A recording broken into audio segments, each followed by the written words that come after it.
last month for the Retail Hospitality Industry Town Hall.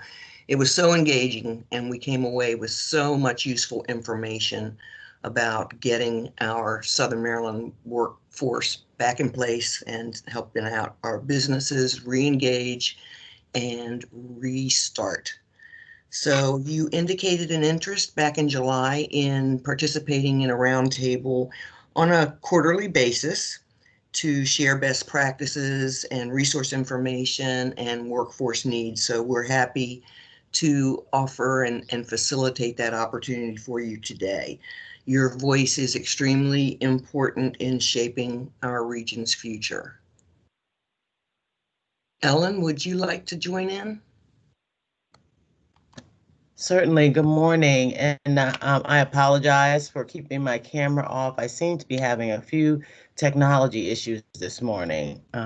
But again, just recapping what Ruthie said, thank you all for your participation in the town hall. And we look forward to these quarterly meetings with all of you. I wanted to just update all of you on a meeting that we held on August the 27th. I'm not sure how many of you had the opportunity to participate. Everyone received an invitation where we invited the community to discuss the National Career Readiness Certification. When we last met as a group, one of the things that you all agreed upon was that you would find value in a certification that individuals could possess that would assess their career readiness, explicitly assess their ability to think critically, to use simple, basic mathematical skills, and to operate in the digital environment. This assessment is offered by ACT, the National Clearinghouse, if you will, for many familiar tests that we take in our nation, like the SAT and the GREs and the GMATs. They offer this National Career Readiness certification. So on the 27th of August, we held a convening with a facilitator from ACT who spoke with the industry representatives who participated about the value and the impact of the ACT National Career Readiness Certification on regional economies. There has been a commitment made by the workforce development practitioners in this region, which involves us at the College of Southern Maryland, your leadership at your regional workforce board, as well as K through 12 representatives and our economic development partners.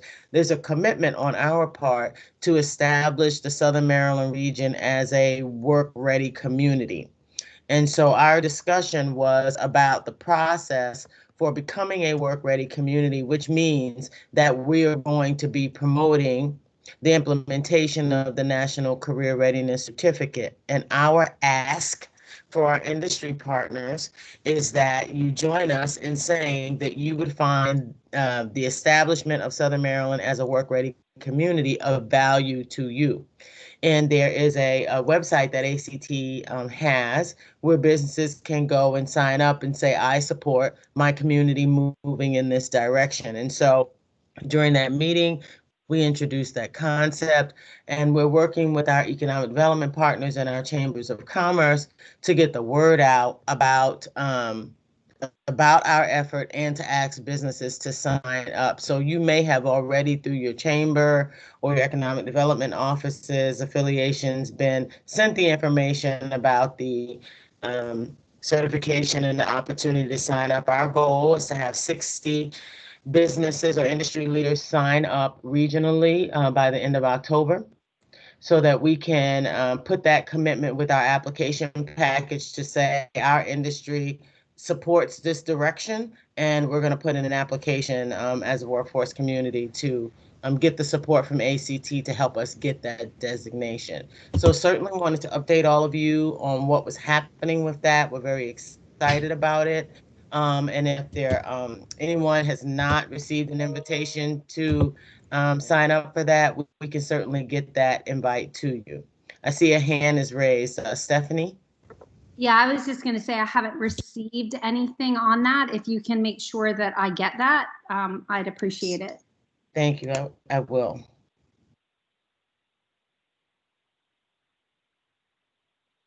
So that's the only update that I have from that. And again, if there are any questions, we'll be happy to answer those. I think, I'm sorry, go ahead, someone.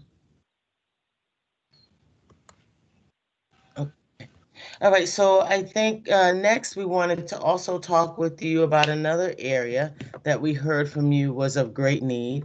And it was two other areas that you indicated were of great need when we talked to you in the town hall. And one was around leadership development skills. We certainly heard that leadership, particularly in working in remote teams, were important to some of you. Certainly the recruitment of your teams, very important in this pre and post pandemic phase. And then for some, there also was a need for more training on digital marketing and social media because finding new ways to reach your customers. Wanted to let you know that at the college, we've been working to either develop or revamp trainings in those areas, and they are available to you. You can either go on our college website to access that information, or if you're having trouble finding them and you're specifically interested in enrolling either yourself or your staff members, you can reach out to me or Kelly Winters, who is here on the phone, and I believe Melissa Coker might also be on this call. Either of us can help you in looking at what's available and working out a time that works for you and your team for the delivery of that coursework. I think in particular, we're really looking at leadership development, and the college has a robust leadership development program that as business leaders, if multiple of your organizations are interested in sending staff to leadership training, as you may be bringing on new people who need that, or you may, because of staff changes, have people that are moving up in the ranks that are your current incumbent workers, we would love to talk to you about that. There are some resources available through our workforce development team that can support incumbent worker training. And Belinda Denton is on the call, and she can talk to you about the incumbent worker dollars available to support you. So Belinda. Thank you, Ellen. Good morning, everyone.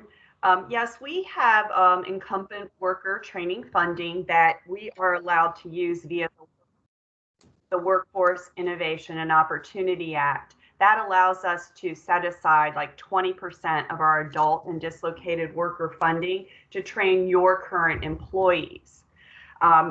Really, I guess the reason behind this is that we know that businesses are expanding, and in particular, there may be certifications that are needed to upskill your current workforce so that you can expand and so that you can hire new individuals at the entry level. There is a share cost for the employer, but that's based on the company size.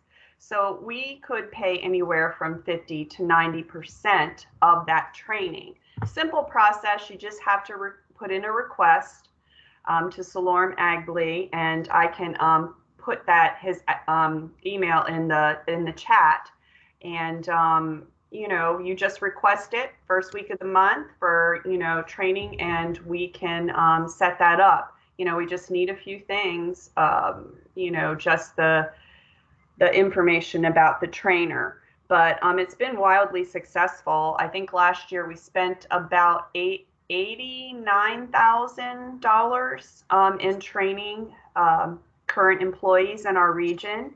And we are headed in, somewhat of the same direction this year.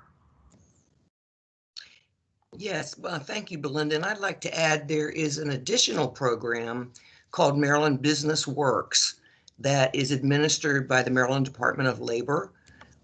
You go to them directly. If anybody's interested in that contact, I can put it in the chat.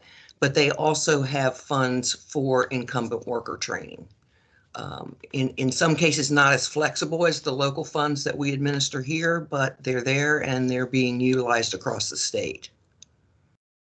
While we're talking about what we can offer businesses through the WIOA program and the Workforce Development Board, another thing that we do in addition to incumbent worker training, of course, we can post your jobs, any job openings you have in the Maryland Workforce Exchange. That's the state job board, and it filters in from every other source of posted jobs, from Indeed, from classifieds, from websites. So it's a very robust collection of jobs available. Job seekers put their resumes in there. We can do matching between what a business's needs are and the employees that are available, or the job seekers that meet those qualifications. So we're happy to do that at any time. Belinda's team does that. We also can do group trainings. If you have a group of employees that are eligible and require training, we can stand that up with the College of Southern Maryland. And the last thing I wanted to mention, a very popular service amongst our businesses here in the region, is what we call customized recruitments. And the czar of customized recruitments is on the call with us, Yvette Turner. Yvette, would you like to talk a little bit about what that is, how it's done? Good morning, everyone. So yes, customized recruitments is a service that we provide the business that has been very successful with the businesses that we have worked with. And what that is pretty much, we are tailoring a recruitment effort to your needs. So we get from you your job announcement information. We enter that into the MWE, the Maryland Workforce Exchange. We also create professional flyers to distribute and market about the openings that you have, some background information about your company. We talk with you to find out specifically not just what the job description outlines as your needs, but what you specifically look for in a candidate. And then we proceed to look for candidates for you and actually pre-screen those candidates for you. And we're able to tailor the process just to what your needs are. We've worked with businesses that have asked that perhaps we provide a skills assessment. It may be a company-directed skills assessment, or it's a skills assessment that will allow us to gauge how well, let's say, for example, their customer service skills are. And so we can do all of these preliminary steps for you to assist you with finding the right candidates for your openings. And so once we pre-screen the candidate on a day and time that you have selected, that's when the recruitment actually is hosted, and where we will set up the interviews for you to, as I used to say, come into a day of interviewing at our facility, but now we are even able to do customized recruitments that are virtual, where we are actually having video interview opportunities for businesses. And I tell you, the businesses that I've worked with, Gant Global, several FedEx contractors, some retailers as well. They are very pleased with the results because they find that it allows them to use their time more efficiently and still get that one-on-one personal interview with the candidates, and are able to sometimes even gauge the candidate even a little bit better, being that it's on video and the candidate is in their own home environment. So with that said, the recruitments really are personalized to what your needs are. We take great effort in finding very good candidates for you, and you have the opportunity to interview them. We are still doing personalized recruitments, in-person recruitments, I should say. We're able to do that at our St. Mary's office and our Calvert office. So that is something that we can still put in place, and we can definitely do the virtual recruitments that will give you an opportunity to be paired with candidates that could be a good fit for you. And so, and that's pretty much in a nutshell the the customized recruitments, but like I said, we definitely personalize those events to your needs. I see that Stephanie has her hand up. So Stephanie, we want to get your question, and I have one last update, and then we'll go. Okay, thank you. Actually, I have two. Yvette, can you please put your contact information in the chat so I can get my HR person in contact with you? See if you can help us with our struggle during this time. And the other question is the funding that Ruthie, you and Belinda both were talking about. Is that for courses that we already find, or do you have courses available? Or I'm just a little confused about that. Belinda, you want to take that? Yeah, certainly. Hi, Stephanie. Yeah, it's totally up to you. There aren't really any hard and fast rules about the types of training. I mean, we don't do things like first aid or leadership or anything like that, but it's more geared towards an actual skill that they need to do their job. So we are open to any and all types of training providers. A lot of other companies do online training. Some are in person, but it doesn't have to be.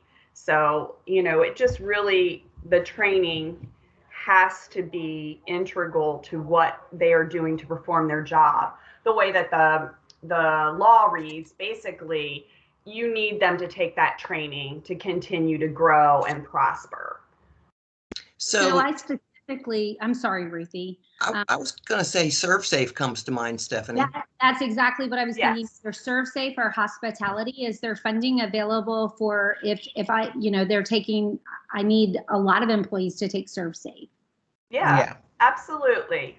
And we can chat, concerning, how many you have and costs and things like that.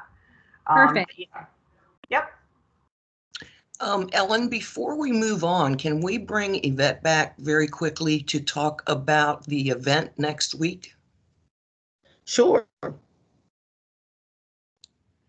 So yes, I'm excited to share that we have our 9th annual Southern Maryland hiring event that has now gone virtual, and it's going to be next Wednesday, September 23rd from 10 a.m. to 4 p.m.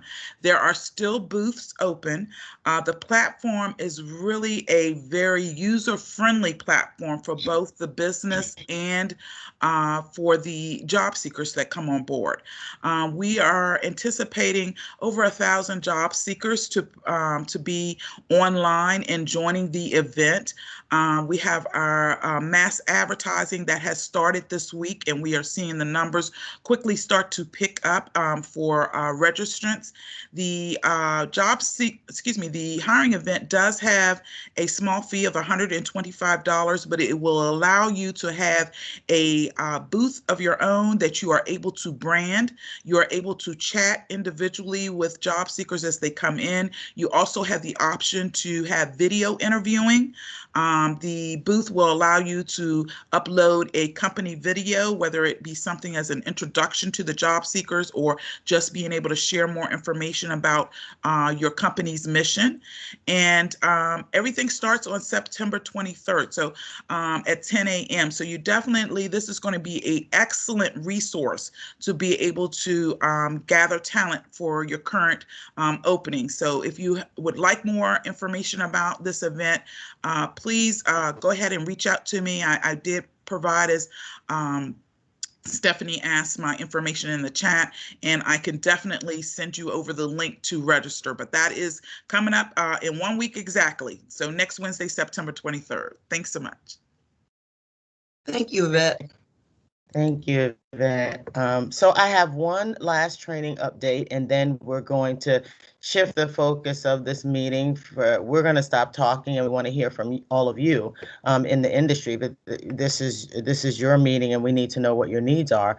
But last time we met, you also talked about new skills that would be needed for your labor force as it related to cleaning and sanitation protocols and remediation in the workplace, due to COVID. So the College of Southern Maryland is partnered with an organization that is allowing us to offer some online trainings that support that type of skills development. I'm going to show it briefly on my screen, but I'll also put this list of trainings in the chat box. As you can see, there are about 20 trainings listed. From OSHA proficiency, that's specific to healthcare, but population health proficiency, infectious control and barrier control, contract tracing basics. You can go down the list and read this. There are other trainings available that are not on this list, but these are the core ones that we are promoting at this time. You'll see, even critical thinking, proficiency is important. A lot of your labor force are engaging with the public in a way that they had not in the past because of mask requirements and social distancing requirements, et cetera. And these are trainings and certificates that they can gain to help them with those skills in this new environment. So again, you've seen Melissa Coke, I know, put her name in the list earlier.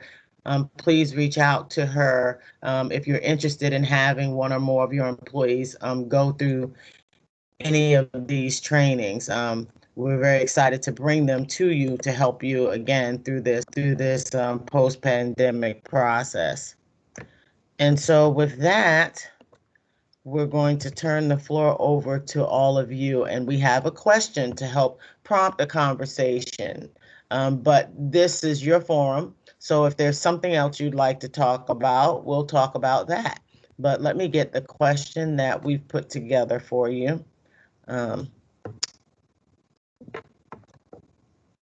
Ruthie, can you help me here? I know you might have that question. I don't have it in front of me. I have too much going on here.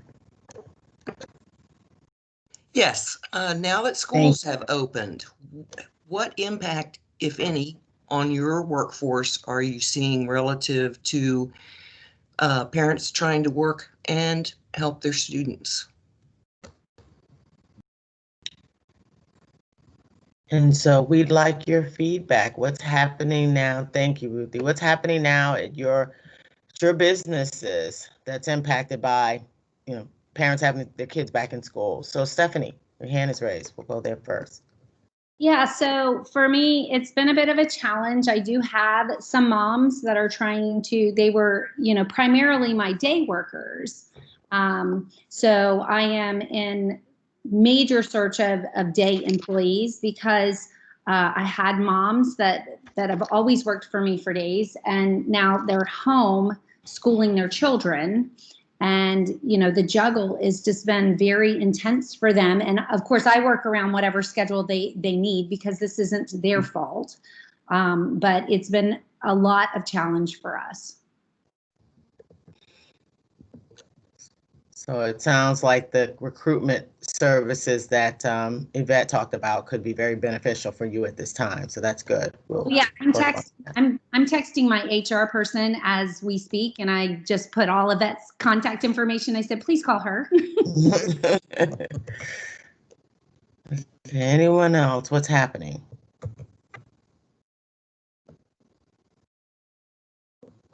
Or are you seeing no impacts?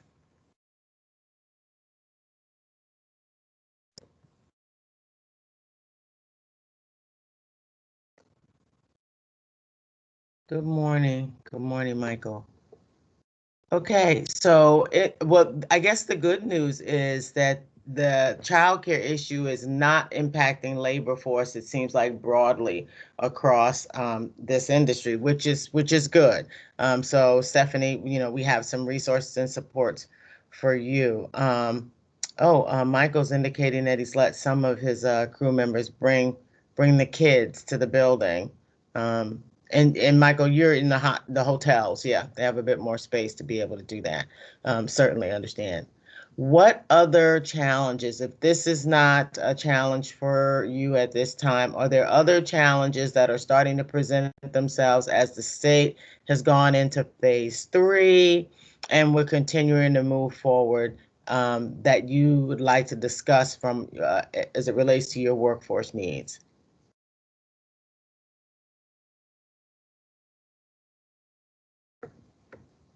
I would like if Ellen could email me the list of those classes. I'm having a hard time copying all that from this chat. Okay. So that would be helpful for me.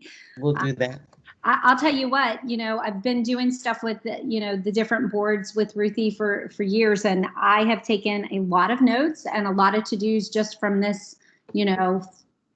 25 minutes online today. So this has been hugely beneficial for me. I think partially because I've never been in a position where I have been hurting for employees. Mm-hmm.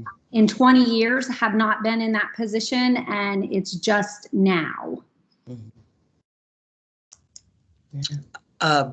Stephanie, I wanted to share with you on another roundtable, I forget which meeting it was, but I didn't call you out by name, but I mentioned that a Chick-fil-A owner that is on our board has, for the first time, does not have a stack of applications and is really hurting for people. And one of the gentlemen on the chat says, "Give me her information. My son's been wanting to work for Chick-fil-A forever." Hey, well, that's awesome. Hopefully he's in my area. Mm-hmm. Yeah, I agree. We certainly do need to, at all times, continue to encourage everyone to hone in their customer service skills, filling out job applications. Michael, do you mind?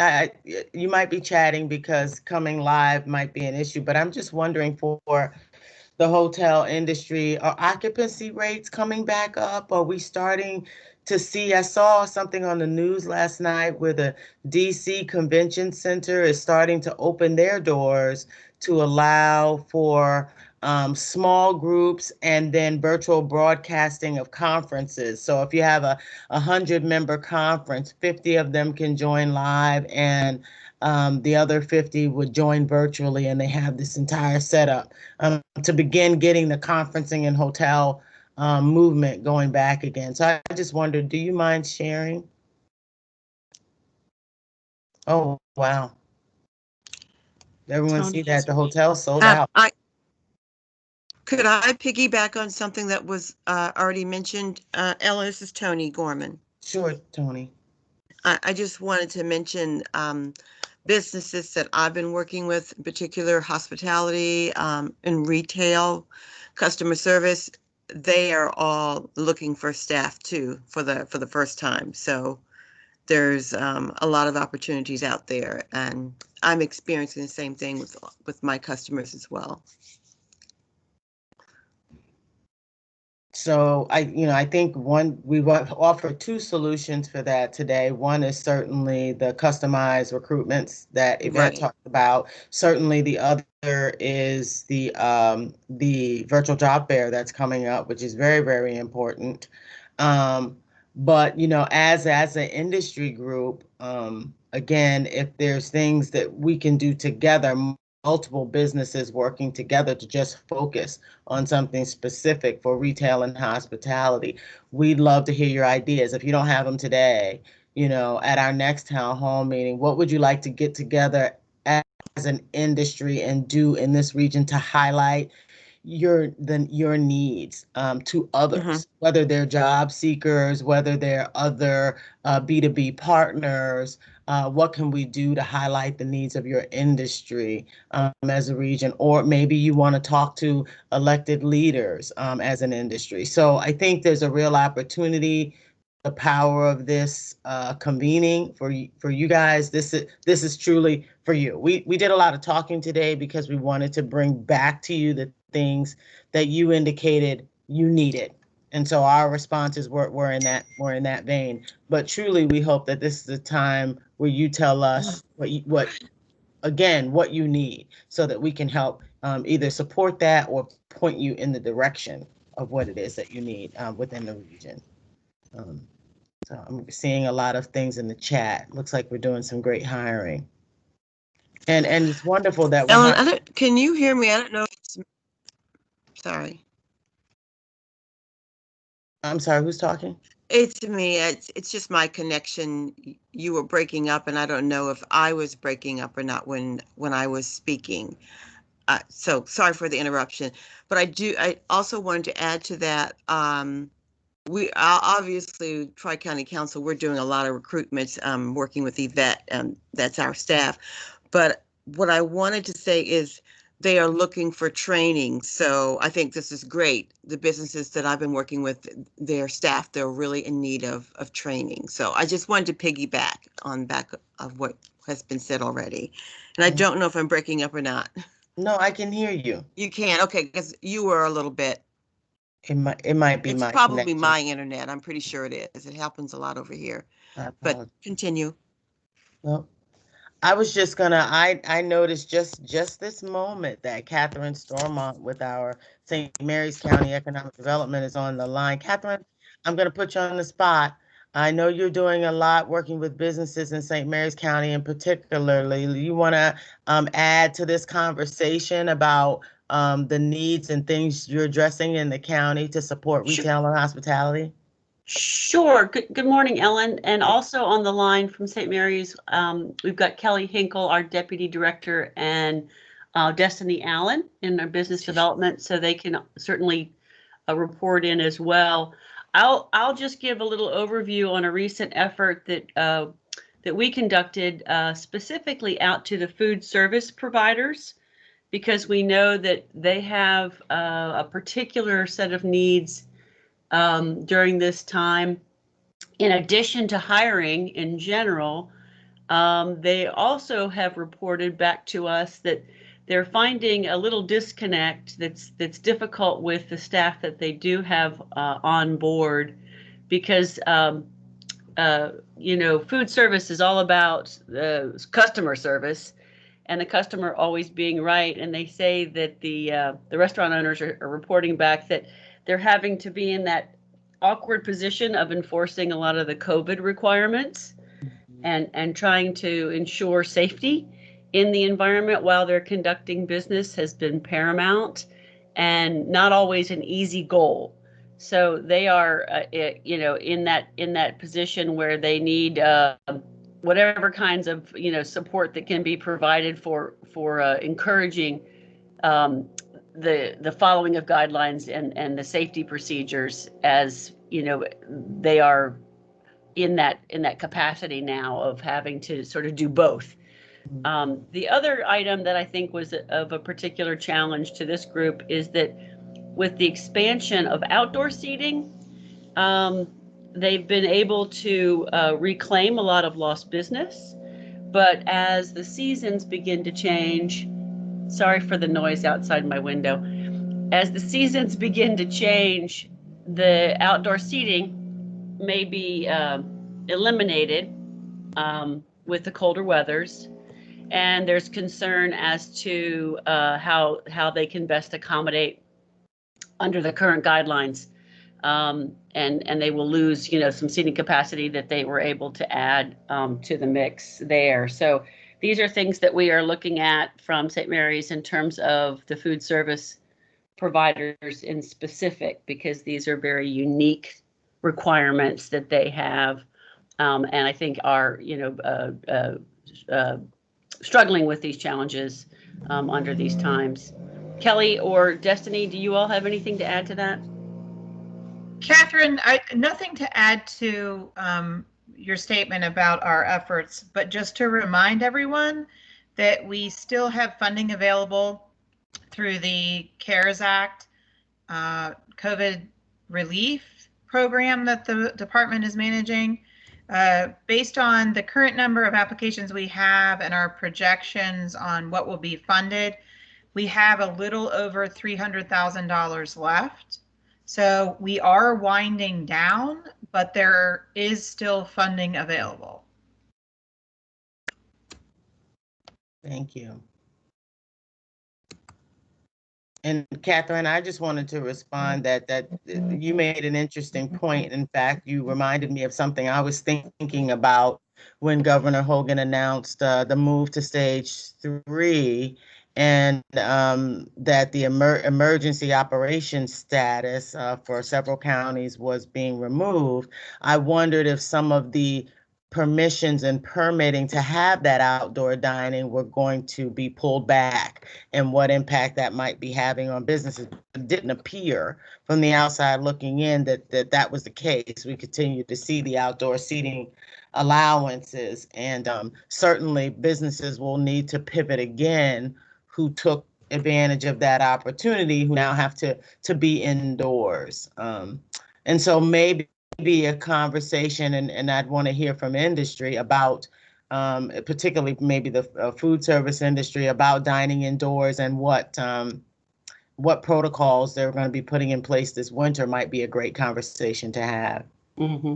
Mm-hmm.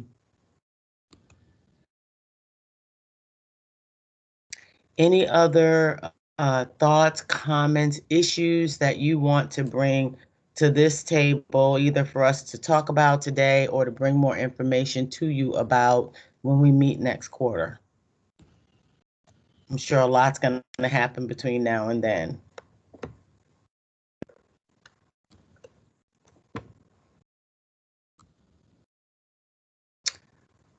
Okay, Ruthie, do you have anything else? I'm not hearing any immediate issues bubbling up.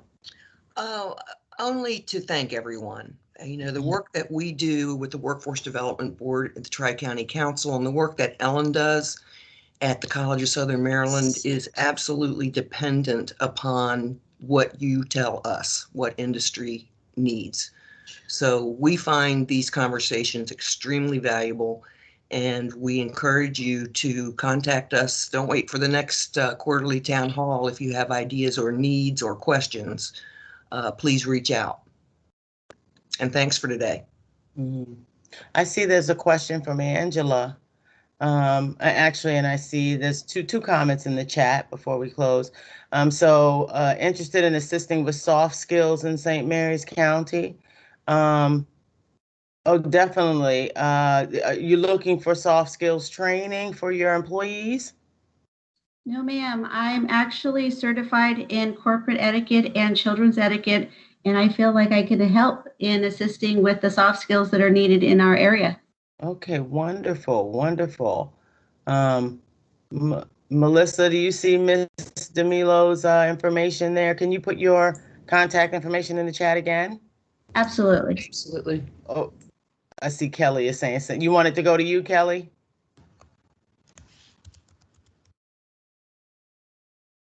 Okay, so Kelly, just put your information in there. Miss Kelly Winters will put her email in there, Mr. DeMilo, and get in touch with you. And then Angela Frey has asked, other than the effects of COVID, can anyone provide other insights as to why there's such a shortage of applicants in the hospitality industry? Great question. Great question. From the American Jobs Center perspective, are there any comments to that question? I mean, I can step in. This is Belinda. I think prior to COVID, there were shortages in certain areas that we have been struggling to fill. You know, it's always those growth industries, and obviously retail and hospitality is one of those industries.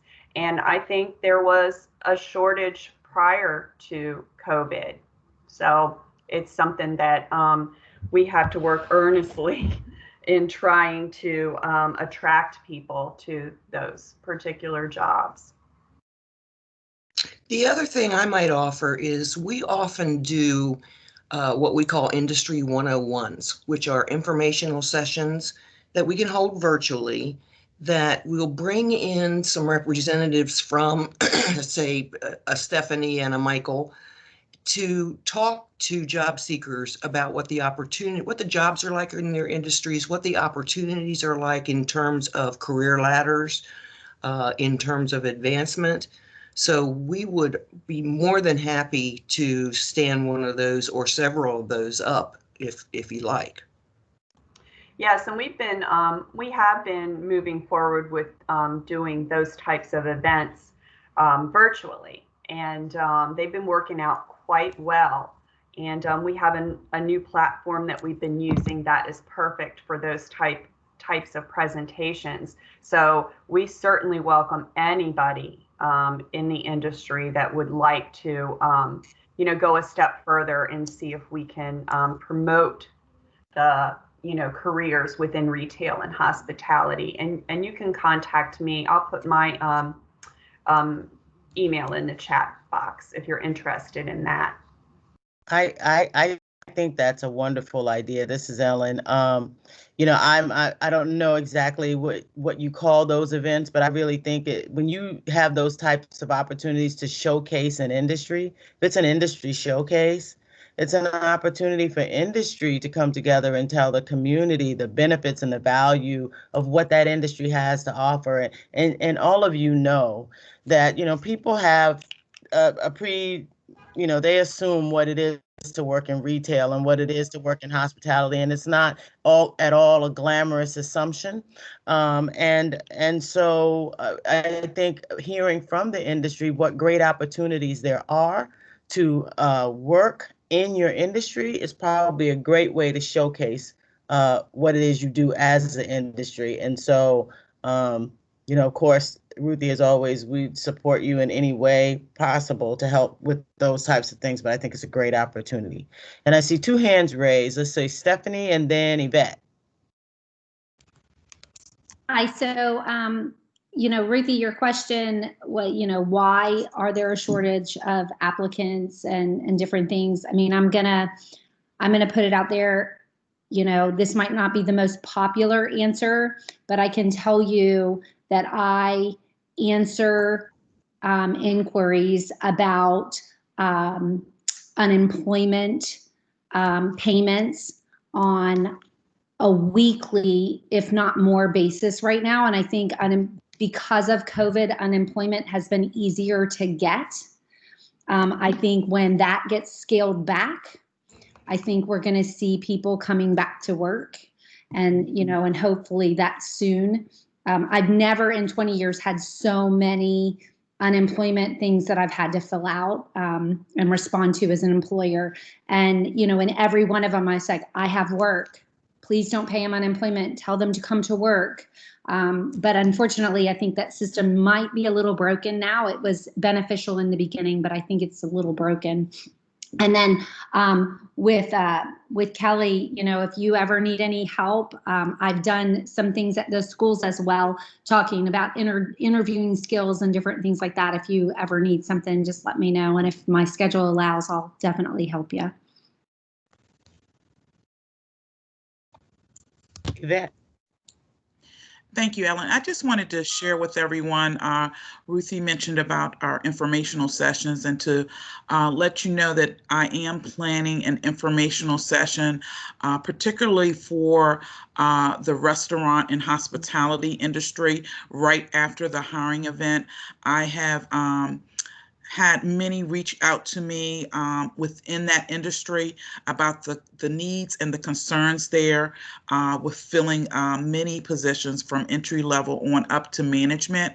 And so anyone who is on today's call that would be interested in participating, where you are able to share information about your company and about the career paths within your company and what you're looking for, and just provide more information about how this is an opportunity to even get their foot in the door and to grow within that industry. Please reach out to me, because what makes these informational sessions successful is having multiple businesses participate and share that information firsthand with the job seekers, so they can hear directly from you on the opportunities your company offers. And Ruthie, if I may add to it, first of all, good morning, everyone. I'm sorry I've been silent because I'm in the office right now, and a lot of stuff going on. But the only thing I want to add here is, and I think this was something that I had mentioned during our last town hall meeting, is at the end of the day, attitude is everything. I mean, I can give you multiple examples of people who have grown in hospitality and retail businesses.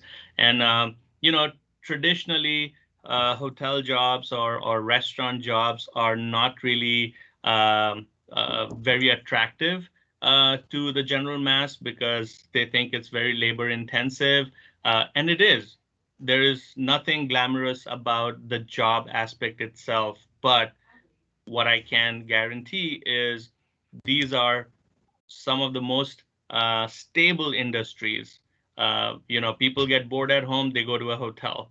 People are hungry, they want a quick lunch, they go to a restaurant. Not everybody goes to a bank every day, or not everybody goes to get spa services every day.